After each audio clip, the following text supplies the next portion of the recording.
ఇంతకుముందు వీడియోలో మనము బి కాలంలో ఉన్న పేర్లు ఏ కాలంలో ఉన్నాయా లేదా అని మనం కంపేర్ చేసినాం. కౌంట్ ఇఫ్ అనే ఫార్ములా ఇఫ్తోని కంబైన్ చేసి మనం కనుక్కున్నాం. సి కాలంలో ఏం వచ్చింది? ఎస్ ఆర్ నో అనే స్టేటస్ వచ్చింది. ఒకవేళ బ్లాంక్ ఉన్నట్టయితే కూడా నో అనే వచ్చింది. ఇప్పుడు ఇక్కడ సేమ్ థింగ్ ఇంకొక పద్ధతి ద్వారా చేయవచ్చా? 10 సెకండ్స్ లోపల కంపేర్ చేయగలుగుతారా? ఇంకొక మెథడ్ అనమాట. ఓకే, ఇక్కడ మనము వి లుకప్ను ఇఫ్ ఎర్రర్ అనే రెండు ఉపయోగిద్దాం. Is equal to if error, ఒకవేళ ఎర్రర్ అయినట్టయితే బ్రాకెట్ ఏం ఉపయోగిద్దాం? వి లుకప్. వి లుకప్ ఏం చేయాలి? మనకు లుకప్ వాల్యూ ఏంటిది? ఈ రాజు అంటే B2 కామా ఎర్రే ఏంటిది?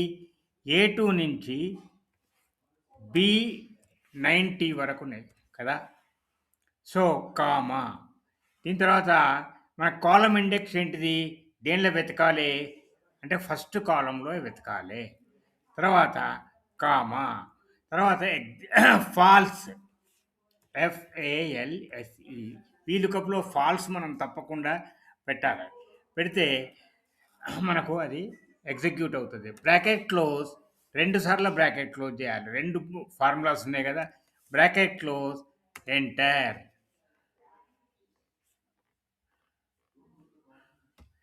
ఒక చిన్న పొరపాటు చేసినాం.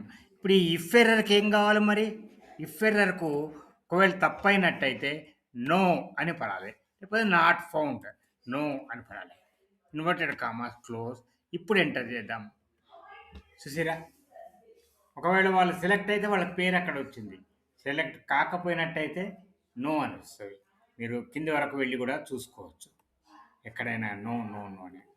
దీనిలో వాళ్ళ పేరు కూడా వచ్చింది. ఇది సెకండ్ మెథడ్. మేమేమో